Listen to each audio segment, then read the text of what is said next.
Hello बच्चों, मैं VK sir आप सभी को अपने यूट्यूब चैनल वीके फिजिक्स पर स्वागत करता हूं। आई होप आप सभी लोग अच्छे होंगे और अपने कॉपी या नोट्स को निकाल लीजिए और हम लोग आगे की ओर पढ़ते हैं। हम लोग देखते हैं टाइप्स ऑफ वेक्टर। तो सबसे पहले हम लोग हेडिंग देंगे। हेडिंग दे दीजिए आप सभी लोग, टाइप्स ऑफ वेक्टर।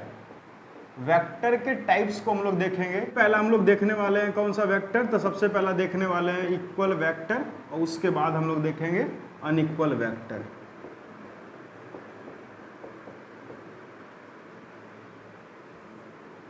तो इक्वल वेक्टर क्या होता है? नाम से स्पष्ट होता है कि इक्वल होना चाहिए। इक्वल होने का मतलब होता है कि ये दो चीजों का, दो वेक्टर के बीच का कंपेयर होंगे। तो कहता है कि इक्वल वेक्टर क्या होता है बाबू? तो कहता है कि two vectors are equal, two vectors are equal if, कहता है कि दो वेक्टर इक्वल होगा। कब इक्वल होगा? तो कहता है इफ देयर, कहता है इन दोनों वेक्टर के क्या, इन दोनों वेक्टर के मैग्नीट्यूड एंड डायरेक्शन, कहता है इन दोनों वेक्टर का मैग्नीट्यूड और डायरेक्शन जो है क्या होना चाहिए? सेम होना चाहिए। अगर दो वेक्टर के मैग्नीट्यूड और डायरेक्शन अगर सेम होते हैं तो दोनों वेक्टर कौन सा वेक्टर कहलाएगा? तो दोनों वेक्टर इक्वल वेक्टर कहलाएगा। देख लेते हैं, इसको एग्जांपल से भी समझते हैं। तो मान लीजिए सबसे पहले एग्जांपल में लिखा हुआ, मान लीजिए कि एक वेक्टर ए जो दिया हुआ है वो दिया हुआ है मान लो 5 मीटर ईस्ट लिखा हुआ है। एक दूसरा वेक्टर बी है जो लिखा हुआ है मान लीजिए 5 मीटर तो लिखा हुआ है लेकिन लिखा हुआ है वेस्ट। एक तीसरा वेक्टर सी ले रहे हैं, इसको ले रहे हैं 5 न्यूटन ईस्ट। एक डी वेक्टर ले रहे हैं जिसका वैल्यू ले रहे हैं हम लोग 5 मीटर ईस्ट। तो आपको ये बताना है कि यहाँ पे कौन किसके इक्वल है। तो इक्वल होने की कंडीशन क्या कहता है कि अगर दो वेक्टर इक्वल होगा, कहता है कि अगर उसका मैग्नीट्यूड और डायरेक्शन दोनों क्या होना चाहिए? सेम होना चाहिए। मैग्नीट्यूड कहने का मतलब मैंने बताया था कि मैग्नीट्यूड में अगर हम लोग मैग्नीट्यूड की बात करेंगे तो मैग्नीट्यूड में दोनों चेक करेंगे, एक न्यूमेरिकल वैल्यू भी चेक करेंगे और साथ में उसका यूनिट भी चेक करेंगे। तो ये मैग्नीट्यूड का मतलब वो न्यूमेरिकल वैल्यू होगा और साथ में उसका यूनिट भी होगा। तो कहता है कि अब दोनों चीज चेक करना। देखिए ए वेक्टर की मैं बात करता हूँ, ए और बी को मैं आपस में कंपेयर करना चाहता हूँ। तो ए है 5 मीटर तो बी भी है 5 मीटर, तो दोनों का मैग्नीट्यूड सेम है। वो भी बात सही है। यहाँ पे देखिए ईस्ट है और ये क्या है? वेस्ट है। तो यहाँ पे डायरेक्शन डिफरेंट हो जाता है। तो कहता है कि मैग्नीट्यूड भी सेम होना चाहिए और डायरेक्शन भी सेम होगा तभी वो इक्वल होगा। तो ए जो है बी के इक्वल नहीं है। तो यहाँ पे हम लोग लिखा हुआ अनइक्वल वेक्टर। तो कहता है कि अनइक्वल वेक्टर का मतलब क्या हुआ कि अगर दो वेक्टर, कहता है कि ये भी अगर आप समझते हैं कि इफ, ऐसे लिखेगा कि टू वेक्टर्स आर अनइक्वल, कहता है कि दो वेक्टर अनइक्वल होगा। कब अनइक्वल होगा? तो कहता है if there magnitude and direction any one is different, कहता है अगर कोई एक भी अगर डिफरेंट हो जाए, चाहे मैग्नीट्यूड डिफरेंट हो जाए चाहे डायरेक्शन डिफरेंट हो जाए, तो अगर इसमें से कोई भी एक डिफरेंट हो जाए, दोनों तो हो गया तो अनइक्वल ऑटोमेटिक हो जाएगा। लेकिन कहता है दोनों में से कोई एक अगर भी हो जाएगा, जो अगर दोनों की मैग्नीट्यूड या तो डिफरेंट हो जाए या तो डायरेक्शन डिफरेंट हो जाए, तो दोनों क्या कहलाएगा? वो दोनों केस में अनइक्वल वेक्टर कहलाएगा। तो यहाँ पे देख लीजिए जो एग्जाम्पल दिया हुआ है, क्या क्या एग्जाम्पल है। तो हम ए को सी के साथ जब कंपेयर करते हैं तो ए का लिखा हुआ है 5 मीटर ईस्ट और सी का लिखा हुआ है 5 न्यूटन ईस्ट। देखिए डायरेक्शन भी मैच है बट यहाँ पे 5 है, न्यूमेरिकल वैल्यू भी सेम है, लेकिन इसका यूनिट देखिए मीटर में है, एक किसमें है? न्यूटन में। तो यहाँ पे जो है ए और सी जो है आपस में इक्वल नहीं है। तो यहाँ पे वो लिख सकते हैं कि ए का वैल्यू जो है इक्वल नहीं है किसके? बी के। ये भी लिख सकते हैं कि ए का वैल्यू जो है इक्वल नहीं है, किसके इक्वल नहीं है? तो सी के इक्वल नहीं है। अच्छा, इसके पीछे का रीजन क्या लिखिएगा कि अगर ए और बी आपस में इक्वल नहीं है, इसके पीछे का क्या लिखिएगा? क्या डिफरेंट है? तो यहाँ पे लिखिएगा डायरेक्शन क्या है? डिफरेंट है। डायरेक्शन यहाँ पे डिफरेंट है। अगर मैं ए और सी की बात करूंगा तो ए और सी में सब चीज सेम है, न्यूमेरिकल वैल्यू भी सेम है। तो ए में क्या डिफरेंट है बाबू? तो ए का जो है ना, ए और सी में यूनिट डिफरेंट है, यूनिट अलग है। अगर मैं ए और डी की बात करूं, ए और बी आपका हो गया ए और बी, और एक लिखा हुआ है क्या? ए और सी। अगर मैं ए और डी की बात करूं या बी और सी की बात करेंगे तो बी और सी में क्या है, यहाँ पे लिख सकते हैं कि बी जो है इक्वल नहीं है सी के। तो बी और सी आपस में इक्वल नहीं है। क्यों नहीं इक्वल है? तो ए 5 मीटर है, यहाँ पे 5 न्यूटन है। समझिए, तो यहीं से भी डिफरेंट हो गया और डायरेक्शन भी साथ में डिफरेंट है। मतलब कहता है दो वेक्टर को अनइक्वल होने के लिए कहता है कि उसका मैग्नीट्यूड भी अलग हो सकता है, उसका डायरेक्शन भी अलग हो सकता है, या तो दोनों अलग हो सकता है। इस चीज़ों को हम डायग्राम से भी समझते हैं। यहाँ पे अगर मैं लिख दूंगा तो लिख सकते हैं कि वेक्टर ए जो है वेक्टर डी के बराबर है। ऐसा इसीलिए है क्योंकि ए और डी का मैग्नीट्यूड भी सेम है आपस में, और आपस में इसका डायरेक्शन भी सेम दे रखा है। इसका मतलब ए और डी जो है आपस में क्या हो गया, इक्वल वेक्टर कहलाएगा। मतलब ए और डी दोनों आपस में इक्वल है। इक्वल होने का और भी कुछ मैं क्राइटेरिया रख रहा हूं, देख लीजिए ध्यान से, कि अगर मैं बोलूं ये वेक्टर ए है और एक वेक्टर बी मैंने बनाया है, तो मैंने आपको पहले भी क्लासेज में बताया था कि ए और बी का देखिए दोनों का एरो का डायरेक्शन एक ही दिशा में है, दोनों एक ही सेम डायरेक्शन में है, दोनों का डायरेक्शन इधर ही है। ए का भी डायरेक्शन इधर है और बी का भी डायरेक्शन इधर ही है, तो ए और बी के डायरेक्शन भी सेम है। तो अब इसका मैग्नीट्यूड कैसे पता लगेगा? तो मैंने बताया था कि एरो का लंबाई जो है उसका मैग्नीट्यूड बताता है। तो ए का एरो का लंबाई और बी का एरो का लंबाई देखने से सेम लग रहा है, इसका मतलब लिख सकते हैं कि वेक्टर ए जो है इक्वल है, किसके इक्वल है, वेक्टर बी के इक्वल है। अगर मैं यहाँ पे भी डायग्राम से इसको समझाना चाहता हूँ तो देख लीजिए, एक वेक्टर मैंने ए लिया है और दूसरा वेक्टर लिया है मैंने बी। देख लीजिए ध्यान से, एक वेक्टर ए है और दूसरा कौन सा है, बी है। तो ये दोनों का डायरेक्शन देखिए सेम है। एरो देखने से आपको लग रहा है कि दोनों का डायरेक्शन एक ही में है, सेम है, बट ए का एरो का लंबाई और बी का एरो का लंबाई दोनों डिफरेंट है। तो यहाँ पे बोल सकते हैं कि ये जो है इक्वल नहीं है बी का। क्यों? क्योंकि देखने से लग रहा है इसका मैग्नीट्यूड क्या होगा, डिफरेंट होगा। उल्टा भी हो सकता है कि मान लीजिए कि ए वेक्टर मैंने बोला ए है, एक बोला मैंने वेक्टर बी है। तो यहाँ पे देखिए ए का डायरेक्शन इधर है और बी का डायरेक्शन इधर है, दोनों का डायरेक्शन बिल्कुल डिफरेंट है, बिल्कुल डिफरेंट है। तो दोनों मैग्नीट्यूड सेम है, एरो का लंबाई दोनों को देखने से लग रहा है दोनों का एरो का लंबाई सेम है। तो एरो का लंबाई सेम है मतलब मैग्नीट्यूड यहाँ पे ए और बी का मैग्नीट्यूड तो सेम है, लेकिन दोनों का डायरेक्शन अलग अलग है। तो यहाँ पे बोल सकते हैं कि ये जो है इक्वल नहीं है बी का। क्यों इक्वल नहीं है? क्योंकि दोनों का डायरेक्शन डिफरेंट है। और एक और मैं एरो बना देता हूँ, एक एरो मैंने इधर बनाया है, दूसरा एरो मैंने इधर बनाया है। तो ये वेक्टर बी है, यहाँ पे वेक्टर ए है। तो ये दोनों को देखने से आपको क्या लगेगा, तो ये दोनों को देखने से आपको ये लग रहा है, देख लीजिए यहाँ पे ए का डायरेक्शन इधर है, बी का डायरेक्शन इधर है, मतलब दोनों का डायरेक्शन डिफरेंट है। ए का एरो का लंबाई और बी का एरो का लंबाई, दोनों का एरो का लंबाई डिफरेंट है। तो बोल सकते हैं कि यहाँ पे मैग्नीट्यूड भी डिफरेंट है और डायरेक्शन भी डिफरेंट है। मतलब कहने का मतलब कि अगर चाहे मैग्नीट्यूड अलग हो जाए चाहे डायरेक्शन अलग हो जाए, या ये बोल सकते हैं कि दोनों अलग हो जाए, दोनों डिफरेंट हो जाए। तो ये चीज़ों को आप ध्यान रखिएगा, इसके बातों को समझते हैं। आगे हम लोग देख लेते हैं नेक्स्ट टाइप का हम लोग देखते हैं एक अगला टाइप का वेक्टर, उसको बोलते हैं हम लोग पैरेलल वेक्टर। और नेक्स्ट देख लेते हैं एक anti parallel vector. Anti parallel vector, ये पैरेलल वेक्टर है और ये कौन सा वेक्टर है, एंटी पैरेलल वेक्टर है। तो इन दोनों का हम लोग डिफरेंस को देखेंगे।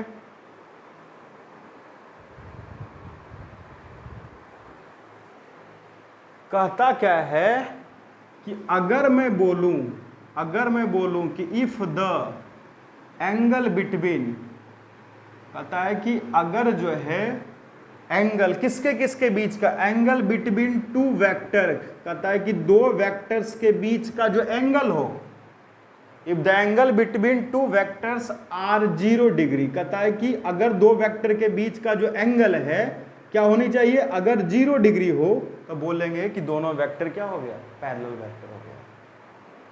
दिमाग में बिठा लीजिएगा। एंटी पैरेलल वेक्टर क्या होगा, तो कहता है कि अगर जो है एंगल जो हो, अगर एंगल जो है दो वेक्टर के बीच कितना डिग्री हो, अगर दो वेक्टर के बीच का एंगल अगर 180 डिग्री होगा तो उसको हम लोग बोलेंगे कौन सा वेक्टर है, तो उसको हम लोग बोलेंगे एंटी पैरेलल वेक्टर। तो यहाँ पे हम लोग देखते हैं पैरेलल वेक्टर की बात करेंगे और एंटी पैरेलल वेक्टर की बात करेंगे। तो ये दोनों को हम लोग डिफरेंस देख रहे हैं। तो ये एंगल बिटवीन, अगर दो वेक्टर के बीच का एंगल अगर 0 डिग्री हो तो बोल सकते हैं then both vectors then both vectors are parallel, कहता है तब जो है दोनों वेक्टर कैसा होगा, दोनों वेक्टर पैरेलल होंगे। यहाँ पे कहता है कि अगर दो वेक्टर के बीच का एंगल 180 डिग्री होगा तब वो दोनों क्या कहलाएगा, दोनों वेक्टर एंटी पैरेलल वेक्टर कहलाएगा। तो इसका हम लोग डायग्राम देख लेते हैं, डायग्राम से ही समझते हैं। तो मान लिया हमने दो वेक्टर लिया, एक वेक्टर ए लिया है, एक वेक्टर बी लिया है। ध्यान से देखिएगा कि ए और बी, कहता है कि एंगल 0 डिग्री होने का मतलब क्या होता है। तो एंगल 0 डिग्री होने का मतलब ये होता है कि दोनों वेक्टर ए और बी, दोनों वेक्टर के बीच का अगर डायरेक्शन, कहता दोनों ए और बी के जो डायरेक्शन हो, अगर दोनों वेक्टर का डायरेक्शन अगर सेम हो, दोनों वेक्टर का डायरेक्शन क्या हो, सेम हो, तो केवल आप ये भी बोल सकते हैं, देखिए यहाँ पे ए और मैंने लिया है बी, तो यहाँ पे देखिए ए और बी जब इसको आप देख रहे हैं, या ऐसा भी हो सकता है, एक वेक्टर में बोलूं ए और एक बोला मैंने बी, तो ये तीनों केस जो है, ये पहला केस मैंने बोला, ये दूसरा केस बोला और मैंने तीसरा केस बोला। तो मैं ये बोल रहा हूं कि ए और बी इस केस में आप देखिएगा तो दोनों का डायरेक्शन सेम है और मैग्नीट्यूड भी सेम है। सबसे बड़ी चीज है कि अगर हम बात करें यहां पे, तो इस केस में ए और बी का डायरेक्शन दोनों का सेम है और दोनों के मैग्नीट्यूड, इसका एरो का लंबाई और इसका एरो का लंबाई सेम है, तो ये पैरेलल वेक्टर है। यहां पे भी देखिए दोनों का डायरेक्शन सेम होना चाहिए, ए और बी के बीच का डायरेक्शन देखिए दोनों का डायरेक्शन सेम है लेकिन मैग्नीट्यूड अलग है। यहां पे ए और बी दोनों एक ही लाइन में अगर हो तो कहता है, ए भी बोल सकते हैं कि एक वेक्टर जो है खुद का पैरेलल होता है। कोई वेक्टर ए जो है या कोई vector, any vector is parallel to itself. ये बातें को दिमाग में बैठा सकते हैं। क्या लिखना होगा, कहीं पे एक बात याद रखिएगा कि any vector is parallel to itself, कहता है कोई भी वेक्टर जो है खुद का, कोई वेक्टर जो है खुद का पैरेलल हो सकता है। एंटी पैरेलल का डायग्राम हम लोग देख लेते हैं। तो दो वेक्टर का कहता है कि एंटी पैरेलल होने का क्या केस होगा, तो कहता है दो वेक्टर का एंटी पैरेलल होने के लिए दोनों का डायरेक्शन डिफरेंट होना चाहिए। डिफरेंट कहने का मतलब बोल सकते हैं कि दोनों वेक्टर का डायरेक्शन, दोनों वेक्टर का जो डायरेक्शन है, both vectors having opposite direction, कहता है दोनों वेक्टर का जो डायरेक्शन होना चाहिए कैसा होना चाहिए, अपोजिट होगा। अपोजिट होने का मतलब समझ रहे हैं ना कि दोनों वेक्टर का डायरेक्शन अपोजिट होना चाहिए, एक इधर होना चाहिए दूसरा इधर होना चाहिए। तो इस केस में दोनों वेक्टर के बीच का जो एंगल होता है वो कितना बनता है, 180 बनता है। तो जब भी आपको लिख देंगे कि दो वेक्टर जो है पैरेलल है, तो आपके दिमाग में सबसे पहली बात आपको आना चाहिए कि पैरेलल होने की तो कंडीशन ही है कि भाई दोनों के बीच का एंगल कितना बनना चाहिए, तो दोनों के बीच का एंगल 0 डिग्री होना चाहिए। अगर कहीं पे ऐसा आपको लग रहा है कि दो वेक्टर के बीच का एंगल 0 डिग्री है, तो बोल सकते हैं कि दोनों वेक्टर पैरेलल है। एंटी पैरेलल के लिए आपको क्या याद रखना पड़ेगा कि दोनों वेक्टर के बीच का एंगल कितना डिग्री होना चाहिए, तो दोनों वेक्टर के बीच का एंगल 180 डिग्री होना चाहिए। तो कहता है कि पैरेलल होने की एक कंडीशन हो सकता है कि डायरेक्शन तो सेम होंगे ही होंगे, डायरेक्शन सेम होंगे, बट मैग्नीट्यूड सेम हो भी सकता है और मैग्नीट्यूड सेम नहीं भी हो सकता है। वो आपको एरो से दिख रहा है, इस दोनों में मैं देखूंगा तो दोनों का मैग्नीट्यूड सेम लग रहा है, इन दोनों में देखें तो दोनों का मैग्नीट्यूड जो है डिफरेंट लग रहा है। तो बोल सकते हैं कि पैरेलल है, पैरेलल तो है, दोनों का डायरेक्शन सेम है, बट मैग्नीट्यूड सेम हो भी सकता है और मैग्नीट्यूड सेम नहीं भी हो सकता है। तो ये भी एक बोल सकते हैं कि जितने भी इक्वल वेक्टर होते हैं, जितने भी इक्वल वेक्टर होते हैं, ऑल इक्वल वेक्टर्स आर कौन सा vector, parallel vector. All equal vectors are parallel vector. सभी के सभी जितने भी इक्वल वेक्टर होते हैं वो सभी कौन सा वेक्टर में बोल सकते हैं कि वो पैरेलल वेक्टर होंगे ही होंगे। हाँ, पैरेलल वेक्टर इक्वल हो भी सकता है और नहीं भी हो सकता है। तो चीजों को दिमाग में याद रखो। फिर से मैं क्या बोल रहा हूँ कि जितने भी ऑल इक्वल वेक्टर मतलब जितने भी तरह के इक्वल वेक्टर होंगे, तो जो भी इक्वल वेक्टर होंगे वो सभी के सभी पैरेलल तो होंगे, लेकिन पैरेलल वेक्टर इक्वल हो भी सकता है और इक्वल नहीं भी हो सकता है। तो हम लोग ये 4 टाइप का वेक्टर को हम लोग पढ़ चुके हैं, दोनों का डिफरेंस देख चुके हैं कि पैरेलल क्या होता है, एंटी पैरेलल क्या होता है, इक्वल वेक्टर क्या होता है और इनइक्वल वेक्टर क्या होता है। तो आइए हम लोग देखते हैं नेगेटिव वेक्टर। तो नेगेटिव वेक्टर क्या कहते हैं, कहता है two vector are negative to each other, are negative to each other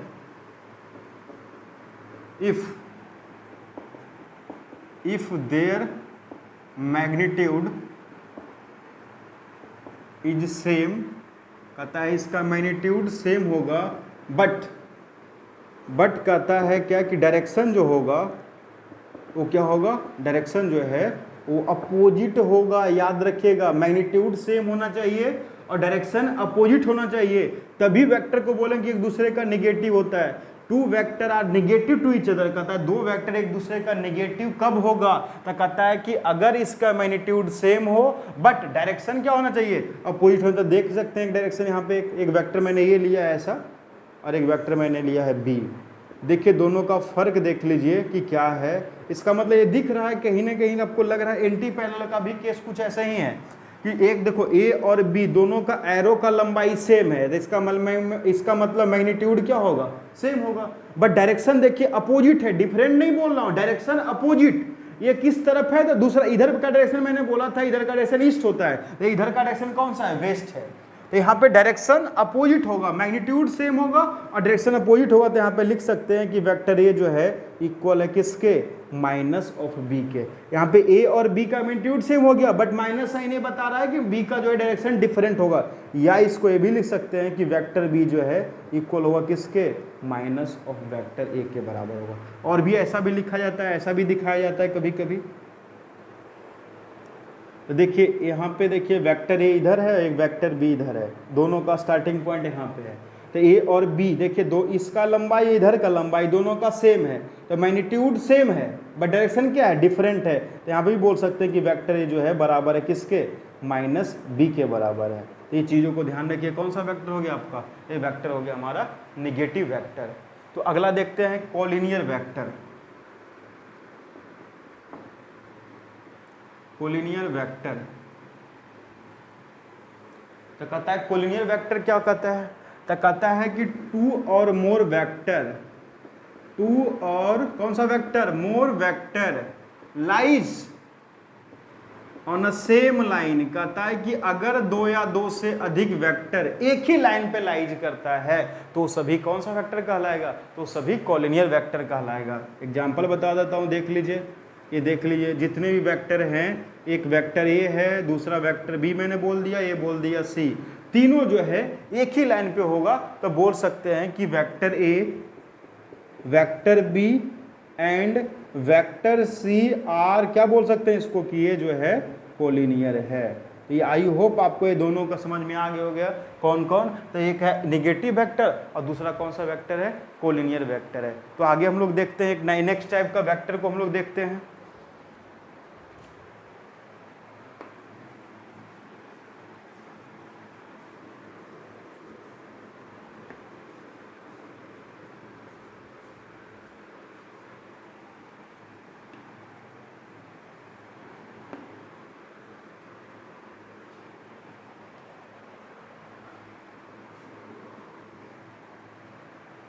अगला देख लेते हैं कोप्लेनर वेक्टर। एक कोप्लेनर वेक्टर क्या होता है, को से मतलब होता है कॉमन और प्लेनर का मतलब प्लेन। तो कहता है कि कॉमन प्लेन होना चाहिए, तो जो कॉमन प्लेन में होगा वही कोप्लेनर कहलाएगा। तो कहता है प्लेनर वेक्टर के बारे में, कहता है कि दो वेक्टर जो होता है, जो टू वेक्टर है, टू वेक्टर जो होता है वो हमेशा जो होता है, ऑलवेज जो होता है वो कोप्लेनर होता है। कहता है दो वेक्टर हमेशा कोप्लेनर होता है, चाहे आप जैसे मर्जी बात कर ले। तो इसको हम समझाना चाहते हैं आपके साथ थोड़ा समय इसको, कि मान लीजिए ये दो वेक्टर है, ये दो वेक्टर है, मैंने अभी ऐसा रखा है, तो ऐसा रखा है तो देख लीजिए ये इस प्लेन में आ रहा है, इसको मैंने ऐसे रख दिया तो ये देखिए इस प्लेन में आ रहा है।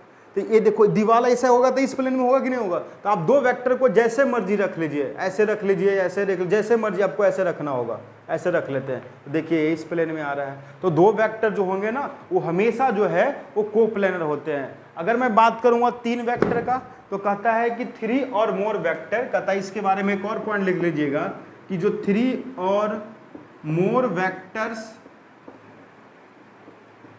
Are may be coplanar. कहता है कि कोप्लेनर हो भी सकता है और मे नोट भी कोप्लेनर। कहता है कि कोप्लेनर हो भी सकता है और कोप्लेनर नहीं भी हो सकता है। कितना वेक्टर? 3 वेक्टर या 3 से अधिक वेक्टर ये कोप्लेनर हो भी सकते हैं और नहीं भी हो सकते हैं। इसको मैं एग्जांपल से समझाता हूं आपको। मान लीजिए एक वेक्टर ए ले लिया, एक वेक्टर ए ले लिया और एक वेक्टर ए ले लिया। 3 वेक्टर मैंने आपको लिया है, ध्यान से समझिएगा, आपको शायद दिख रहा होगा ये चीज़ें ऐसे, ये 3 वेक्टर है। तो अब मैं इस एक बनाता हूं कि ये प्लेन में, ऐसा एक प्लेन में बनाता हूं जिसमें तीनों वेक्टर आना चाहिए। देखिए जब मैं इसको ऐसे रखता हूं तो ये दोनों तो इस प्लेन में आ रहा है, लेकिन ये जो है, ए वाला जो आगे वाला है वो इस प्लेन में नहीं आ रहा है। मैं इसको नीचे सजाता हूं, ऐसे रखता हूं तो ये दोनों एक प्लेन में आ रहा है, ये इस प्लेन में नहीं आ रहा है। मैं इसको ऐसे सजाता हूं तो ये दोनों तो प्लेन में आ गया, इधर वाला इस प्लेन में एग्जिस्ट नहीं कर रहा है। तो ये चीज़ों को एकदम समझिएगा ध्यान से कि अब अगर मैं ये बात करूं कि एक कोप्लेनर नहीं बना, अगर कोप्लेनर कब बनेगा, तो ये दोनों को देखिए ऐसे अगर आप सजा दिएगा तीनों वेक्टर को कुछ इस तरह से, तो 3 वेक्टर ये जो है एक कोप्लेनर देखिए है, क्योंकि ये तीनों जो है एक ही प्लेन में आ रहा है। देखिए तीनों का तीनों इस कॉपी पर आ रहे हैं, तीनों वेक्टर, तो ये जो है कोप्लेनर कहलाएंगे। तो कहता है 3 वेक्टर कोप्लेनर हो सकता है और नहीं भी हो सकता है, लेकिन कहा गया कि 2 वेक्टर जो होगा वो हमेशा क्या होगा, तो 2 वेक्टर हमेशा जो है वो कोप्लेनर कहलाते हैं। कोई दिक्कत नहीं है, किसी तरह का कोई बात नहीं है। तो हमारा ये वेक्टर का, अब हम लोग नेक्स्ट टाइप का वेक्टर देखते हैं जो कि बहुत ही इंपॉर्टेंट वेक्टर है, उसको हम लोग बोलते हैं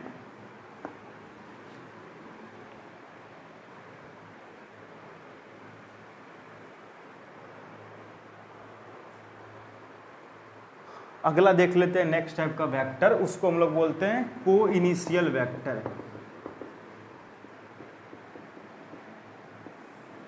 नाम से स्पष्ट होता है को इनिशियल। को का मतलब कॉमन, इनिशियल का मतलब समझते हैं जहां से स्टार्टिंग होता है।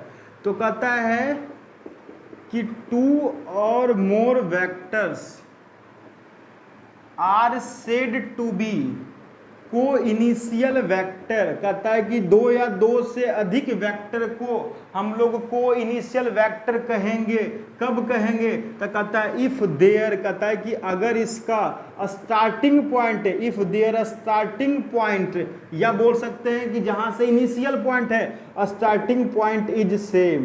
कहता है कि अगर 2 या 2 से अधिक वेक्टर के स्टार्टिंग पॉइंट सेम होंगे तो वो को इनिशियल कहलाएगा। देख लीजिए एक वेक्टर इधर है, एक वेक्टर इधर है, तो एक वेक्टर ए मैंने बोला, इधर बोला बी, तो ए और बी दोनों का इनिशियल पॉइंट एक ही जगह पे होता है, तो इसको बोलेंगे ये दोनों जो है को इनिशियल वेक्टर है। और भी एग्जांपल ले सकते हैं, ये जितने भी वेक्टर है ए बी, इधर बोला मैंने सी ए डी, ये सभी का स्टार्टिंग पॉइंट यही पे स्टार्ट है। इसका मतलब बोल सकते हैं कि ए बी सी डी ये सभी कौन सा वेक्टर है? ये सभी जो है को इनिशियल वेक्टर हैं। नेक्स्ट टाइप का वेक्टर जिसका नाम है यूनिट वेक्टर। ये बहुत इंपॉर्टेंट है, इसका बहुत ज़्यादा यूज होने वाला है, तो इसको समझिएगा ध्यान से। तो यूनिट वेक्टर होते क्या हैं, तो इसको मैं समझाता हूँ। कहता है ये वेक्टर, कहता है एक वेक्टर, उस वेक्टर को यूनिट का वेक्टर कहेंगे। A vector having magnitude equal to 1, या इसी को लिखा जाता है यूनिटी। कहता है कि अगर कोई वेक्टर के मैग्नीट्यूड 1 होता है तो उन सभी वेक्टर को हम लोग कौन सा काम बोलते हैं? वेक्टर यूनिट वेक्टर कहते हैं। तो सर इसका यूज कहाँ पे होता है?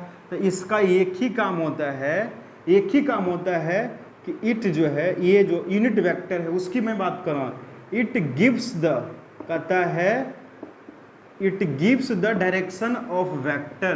कहता है ये किसी भी वेक्टर का डायरेक्शन को बताने के लिए हम लोग किसका यूज करते हैं? तो यूनिट वेक्टर का यूज करते हैं। तो यूनिट वेक्टर का काम क्या होता है? 2 चीज बताए कि मतलब है क्या यूनिट वेक्टर। कहता है इसका मैग्नीट्यूड जो है किसके इक्वल होगा? 1 के इक्वल होगा। इसका काम क्या होगा? तो कहता है it gives the direction of vector. कहता है ये वेक्टर के डायरेक्शन को क्या करता है? बताता है। वेक्टर के डायरेक्शन को बताना काम किसका होता है बाबू? तो वेक्टर के डायरेक्शन का बताना काम होता है किसका? यूनिट वेक्टर का बताना काम होता है। मजा आ रहा होगा इन्हें कि आप लोग ध्यान से केवल एकदम देखते रहिएगा, मजे लेते रहिएगा, जिंदगी को आराम से पढ़ते रहिएगा एकदम बेहतरीन ढंग से। तो हम लोग देखते हैं कि भाई देखते वेक्टर के पास क्या था, सुनिए बता रहा हूँ क्या है। वेक्टर के पास क्या होता है? तो वेक्टर के पास मैग्नीट्यूड होता है और साथ में क्या होता है? डायरेक्शन होता है। ठीक है। तो कहता है ना कि किसी भी वेक्टर को अगर आपको रिप्रेजेंट करना है यूनिट वेक्टर, तो यूनिट वेक्टर का रिप्रेजेंट करने के जो तरीके होते हैं वो, अगर मैं बोलूं कि ए और ए के ऊपर मैं ऐसे लगा दूं तो इसको पढ़ते हैं ए कैप। ए कैप जो है एक यूनिट वेक्टर होता है, एक यूनिट वेक्टर को रिप्रेजेंट कर रहा है। ऐसे ही मैं लिख दूं बी कैप, तो ये बी कैप जो है ये क्या बताता है, तो ये भी बता रहा है आपको यूनिट वेक्टर रिप्रेजेंट करता है। बी भी यहाँ पे क्या रिप्रेजेंट कर रहा है, तो यूनिट वेक्टर को रिप्रेजेंट कर रहा है। तो इसका मतलब आप किसी भी वेक्टर को रिप्रेजेंट करना है, पढ़ते हैं इसको ए कैप, और जो क्या रिप्रेजेंट करता है, रिप्रेजेंट करता है यूनिट वेक्टर को। तो हमने बताया वेक्टर के पास क्या होता है, तो वेक्टर के पास सर मैग्नीट्यूड होता है, डायरेक्शन होता है। इसका मतलब किसी वेक्टर ए को अगर हमको रिप्रेजेंट करना है, तो ये वेक्टर को रिप्रेजेंट करना है, तो वेक्टर ए के मैग्नीट्यूड को कैसे रिप्रेजेंट करते हैं, तो उसको मॉड के अंदर डाल दिया जाता है। और डायरेक्शन को बताना है तो कहता है डायरेक्शन बनाने के लिए उस वेक्टर का क्या निकाल लेंगे, कैप लगा देंगे, ए का कैप। तो ये जो है एक किसी वेक्टर को रिप्रेजेंट करने का ये तरीका होता है कि वेक्टर के पास उसका मैग्नीट्यूड होता है और साथ में उसका डायरेक्शन होता है। मैं पहले ही बताऊं कि यूनिट वेक्टर का एक ही काम है, बस केवल क्या, डायरेक्शन को बताना। तो अगर मैं आपको कभी कभी कहता है कि एक कैप निकालिए, किसी वेक्टर का यूनिट वेक्टर निकालिए, तो कहता है किसी वेक्टर का आपको यूनिट वेक्टर अगर निकालना है तो उस वेक्टर को उसके मैग्नीट्यूड से क्या कर दीजिए, डिवाइड कर दीजिए। तो इससे जो है उस वेक्टर का यूनिट वेक्टर फाइंड हो जाएगा। एग्जाम्पल और भी मैं समझाता हूं कि मान लीजिए आप लोग पढ़े होंगे एक्स एक्सिस, वाई एक्सिस और जेड एक्सिस। तो अगर मैं मान लूं, सुनिएगा ध्यान से, कि अगर मैं बोलूं कि दो लाइन है, एक देखिए इधर की ओर है, ये मैंने बोला एक्स एक्सिस है, ये कौन सा एक्सिस है, तो वाई एक्सिस है। तो अगर कोई ऑब्जेक्ट पॉजिटिव एक्स डायरेक्शन में मूव कर रहा है, तो कहता है कि इस डायरेक्शन में कोई भी अगर वेक्टर होता है, जैसे मैं लिखूं इधर का डायरेक्शन हमने क्या लिया था, इधर का डायरेक्शन मैंने लिया था ईस्ट, ऊपर वाला डायरेक्शन क्या था, नॉर्थ, नीचे वाला डायरेक्शन क्या था, साउथ, इधर वाला डायरेक्शन क्या था, इधर वाला डायरेक्शन को बोला था मैंने वेस्ट। तो एक एग्जांपल समझाता हूं बाबू। मान लो एक वेक्टर लिखा हुआ है, एक वेक्टर बराबर क्या लिखा हुआ है, 5 मीटर ईस्ट। एक वेक्टर के बारे में लिखा हुआ है 5 मीटर ईस्ट। ईस्ट मतलब समझिए कि पॉजिटिव एक्स डायरेक्शन जो है एक्स को, तो कहता है कि किसी भी वेक्टर को कहता है कि एक्स एक्सिस के डायरेक्शन में, समझिएगा ध्यान से, एक चीज को याद रखें, यूनिट वेक्टर कहता है कोई भी यूनिट वेक्टर किसके अलोंग, तो कहता है unit vector along X axis. कहता है कि एक्स एक्सिस के अलोंग जो यूनिट वेक्टर होता है उसको रिप्रेजेंट करता है प्लस माइनस आई कैप से। Unit vector along X axis को कहता है, एक्स एक्सिस के यूनिट वेक्टर जो होते हैं, यूनिट वेक्टर जो है एक्स एक्सिस के अलोंग जो यूनिट वेक्टर होता है, क्या काम होगा, तो उसका काम होगा डायरेक्शन को बताना। तो unit vector along X axis को हम लोग रिप्रेजेंट करते हैं प्लस माइनस आई कैप से। ऐसे ही सेम लिखेंगे यूनिट वेक्टर अलोंग कौन सा एक्सिस, तो कहता है वाई एक्सिस से हम लोग रिप्रेजेंट करते हैं प्लस माइनस जे कैप से। अगर मैं ऐसे ही बात करूं यूनिट वेक्टर अलोंग कौन सा एक्सिस, तो unit vector along Z axis, इसको हम लोग रिप्रेजेंट करते हैं प्लस माइनस के कैप से।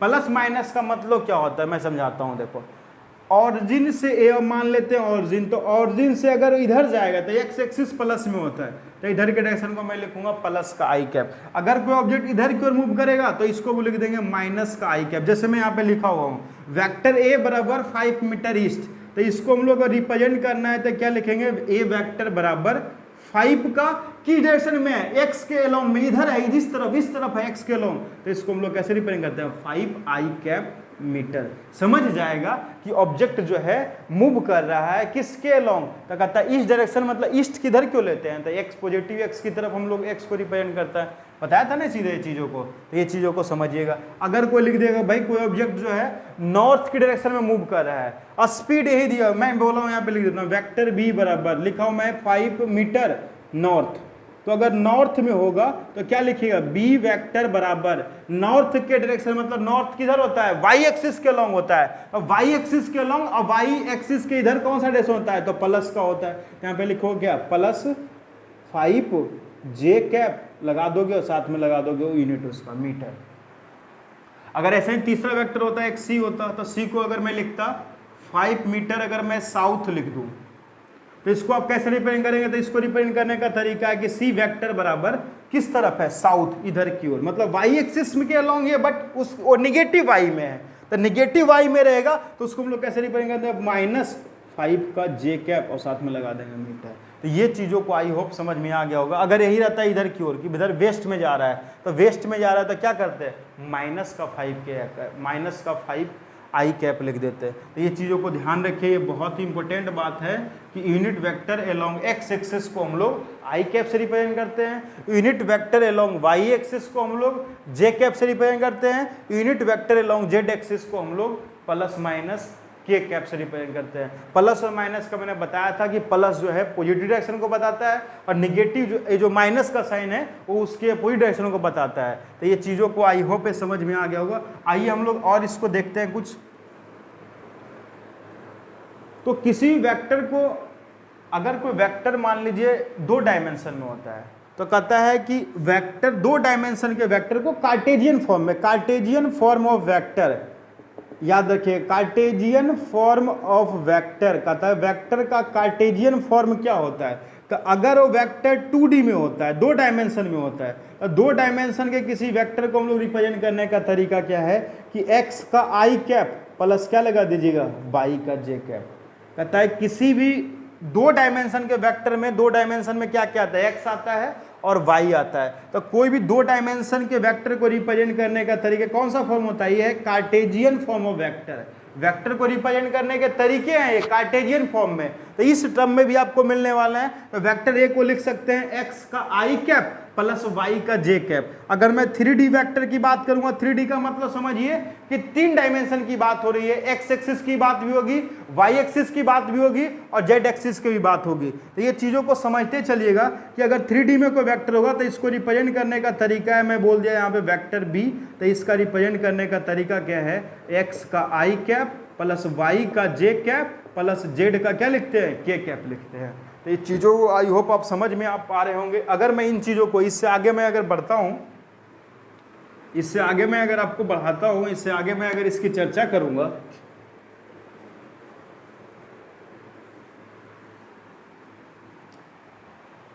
तो इससे आगे बाबू अगर मैं चर्चा करूं, जैसे मैं लिखा हूं यहाँ पे वेक्टर ए बराबर लिखा हुआ है x का आई कैप प्लस y का जे कैप। अगर आपको सुने, ध्यान से सुनेगा, अगर मैं बोलूँ कहेगा कि इसका आप यूनिट वेक्टर निकालिए, ये वेक्टर ए 2D वेक्टर दिया हुआ ए बराबर, मतलब ए वेक्टर बराबर x का आई कैप प्लस y का जे कैप। अगर आपका इसका यूनिट वेक्टर निकालना है तो यूनिट वेक्टर का क्या फॉर्मूला होता है? कहता है यूनिट वेक्टर को एक फॉर्मूला होता है कि उस वेक्टर को उसके मैग्नीट्यूड से आप डिवाइड कर दीजिए। तो ध्यान से समझिएगा, ये वेक्टर क्या लिखा हुआ है बाबू? ये लिखा हुआ है x का आई कैप प्लस y का जे कैप।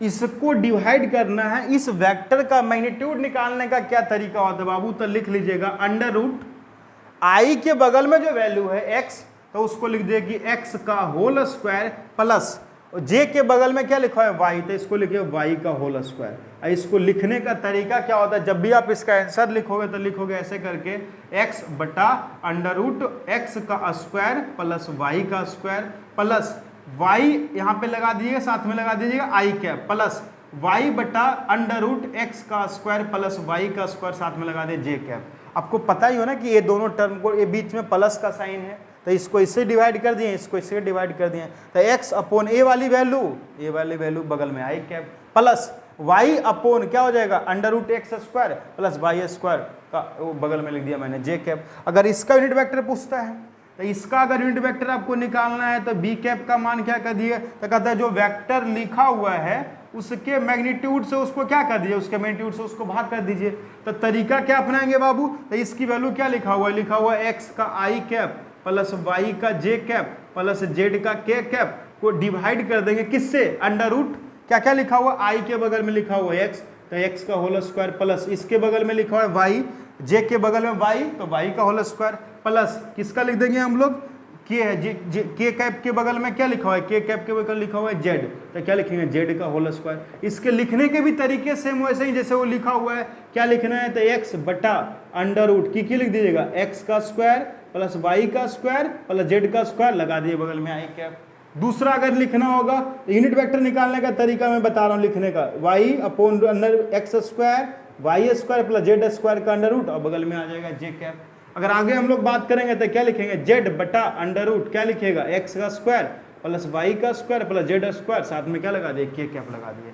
तो ये जो है ना, ये एक 2D वेक्टर का यूनिट वेक्टर निकालने का मैं तरीका बता रहा हूँ, ये 3D का ये लिखने का तरीका होता है। तो आइए हम लोग इसका कुछ एग्जाम्पल देख लेते हैं।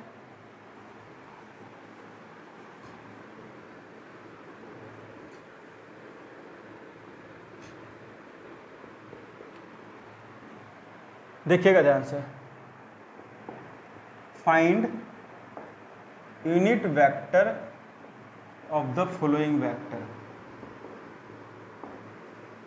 कहता है जो भी वेक्टर दिए गए हैं नीचे उस वेक्टर का यूनिट वेक्टर आपको पता करना है। मैं लिख रहा हूं वेक्टर ए बराबर 2i कैप माइनस 3 का जे कैप।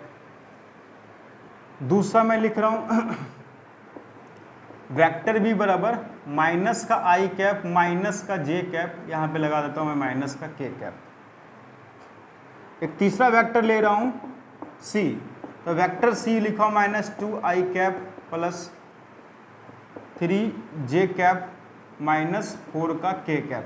ये 3 वेक्टर का मैंने एग्जांपल लिया है और इन तीनों वेक्टर का हमको क्या निकालना है, इन तीनों वेक्टर का यूनिट वेक्टर निकालना है। तो ये तरीका क्या होगा, तो सबसे पहले एक एक करके हम लोग करेंगे। क्या तरीका होता है, तो सबसे पहले हम लोग पहला पार्ट को करेंगे। देखिए क्या लिखा हुआ है, इसका हम लोग को यूनिट वेक्टर निकालना है। तो यूनिट वेक्टर का फॉर्मूला क्या कहता है उसको देख लेते। तो कहता है किसी वेक्टर का आपको यूनिट वेक्टर अगर निकालना होगा बुआ, तो क्या करोगे, कहता है उस वेक्टर को उसके मैग्नीट्यूड से क्या कर दीजिएगा, डिवाइड कर दीजिएगा। तो ध्यान से देखिएगा ये वेक्टर यहाँ पे क्या लिखा हुआ है, यहाँ पे लिखा हुआ है 2i कैप माइनस 3 का क्या लिखा हुआ है, जे कैप। इसको डिवाइड कर देंगे, किससे डिवाइड करना है, उसके मैग्नीट्यूड से। तो इस वेक्टर का मैग्नीट्यूड निकालने का क्या तरीका होता है, तो कहता है आई के बगल में जो वैल्यू लिखा हुआ है, आई के बगल में क्या लिखा हुआ है 2, तो 2 का होल स्क्वायर प्लस जे के बगल में क्या लिखा हुआ है -3, तो -3 का क्या कर देंगे, होल स्क्वायर कर देंगे। तो यहाँ पे निकल जाएगा ए कैप का मान निकल गया। क्या आ गया, देखिए ऊपर में लिखा हुआ है 2i कैप -3 का जे कैप, नीचे क्या हो जाएगा 2 का स्क्वायर 4 और 3 का स्क्वायर 9, देखिए कितना आ गया, √13 आ गया।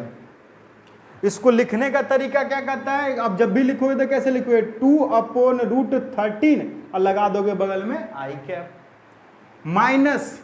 माइनस का साइन है तो मैंने माइनस लगा दिया। यहाँ पे क्या लिखा हुआ है 3/√13 और बगल में क्या लगा दिए, जे कैप लगा दिए। ये आपका पहला क्वेश्चन हो गया। अगर मैं दूसरी की बात करूं, दूसरा वेक्टर बी का मान क्या दिया हुआ है, मैं इसका यूनिट वेक्टर निकालता हूं। तो बी कैप अगर आपको निकालना होगा तो क्या कीजिएगा, इस वेक्टर को इसके मैग्नीट्यूड निकाल करके उससे क्या कर दिया, डिवाइड कर दीजिएगा। तो वेक्टर बी का मान क्या लिखा हुआ है, यहाँ पे लिख दीजिए माइनस का आई कैप और माइनस का के कैप लिखा हुआ है, डिवाइड कर देना है किससे, इसके मैग्नीट्यूड से।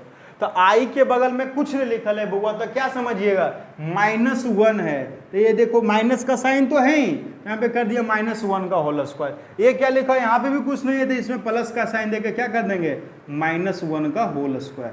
सोल्व कर लिए क्या हो जाएगा, माइनस का आई कैप और माइनस का क्या लिखा हुआ है, के कैप डिवाइड बाई 1 का होल स्क्वायर। -1 का होल स्क्वायर कितना होता है, ये तो सर इतना चटनी हलवा वाला पूछ रहे हैं। तो 1 का स्क्वायर 1 और ये भी 1 का स्क्वायर 1, तो 1 + 1 कितना हो जाएगा, 2 हो जाएगा। इसको लिखने का तरीका क्या हो जाएगा, तो बी कैप बराबर क्या लिखेगा, तो -1/√2 और साथ में लगा दिए आई कैप। यहाँ पे फिर साइन माइनस का है, माइनस लिख दीजिएगा, क्या लिखेगा 1/√2 और साथ में क्या लगा दिया, के कैप। तो आपका ये यूनिट वेक्टर निकालने का तरीका। ये देखिए यूनिट वेक्टर का आंसर हम लोग ऐसे लिखते हैं। ये चीज़ों को ध्यान रखिएगा कि यूनिट वेक्टर का हम लोग आंसर कैसे लिखते हैं। आप डिवाइड करके अच्छे से लिखिएगा उसको ध्यान से। हम लोग इसको देख लेते हैं, इसको अगर निकालने का तरीका है तो इसमें तीनों वेक्टर आई भी है, जे भी है और के भी है। अगर इसको आपको निकालना है, इसका सी कैप निकालना है, तरीका एकदम दिमाग में याद रखना है कि सबसे पहला उस वेक्टर को वक्रा मैग्नीट्यूड से क्या कर देंगे, डिवाइड कर देंगे। तो सी वेक्टर का देखिए वैल्यू कितना लिखा हुआ है, तो इसकी वैल्यू लिखा हुआ है -2i कैप प्लस 3 का जे कैप -4 का के कैप, ये लिखा हुआ है। और नीचे में इसका क्या लिखेंगे, इसका मैग्नीट्यूड निकालेंगे। मैग्नीट्यूड निकालने का क्या तरीका है, अंडर रूट लगा देंगे और जो भी वैल्यू दिया हुआ है, आई के बगल में की लिखा है हुआ -2, तो -2 का होल स्क्वायर। जे के बगल में क्या लिखा हुआ है 3, तो 3 का होल स्क्वायर प्लस यहाँ पे क्या लिखा हुआ है -4 का क्या कर दीजिएगा होल स्क्वायर कर दीजिएगा। तो इसको जब आप सोल्व करोगे तो कितना हो जाएगा -2 अपॉन इसको सोल्व करें 2 का स्क्वायर कितना हो जाएगा 4 9 9 और 4 कितना हो जाएगा 13 और 16 29 तो कितना हो जाएगा -2 अपॉन √29 साथ में क्या लगा दिया आई कैप। इसको सोल्व किया बीच में साइन प्लस का है था प्लस लिख दिएगा क्या लिखिएगा 3 अपॉन √29 और साथ में क्या लगा दिया जे कैप। यहाँ पे लिखिएगा माइनस का साइन है तो माइनस लिख दिए। ये सभी को एक साथ जोड़ रहे हैं तो -4 अपॉन √29 और साथ में क्या लगा दिया के कैप। ये हो गया इस वेक्टर का यूनिट वेक्टर लिखने का तरीका। तो किसी वेक्टर का आपको यूनिट वेक्टर निकालने के लिए दे सकता है, आपके एग्जाम में आ सकते हैं। तो आई होप ये चीज़ें आपको समझ में आ गई होगी। तो आइए हम लोग नेक्स्ट वीडियो हम लोग कल के लिए विदा लेते हैं। अगर आपको ये अच्छा लगता है तो ये चैनल को सब्सक्राइब कर दीजिएगा, शेयर कर दीजिएगा और सभी जगह इसको फैला दीजिएगा।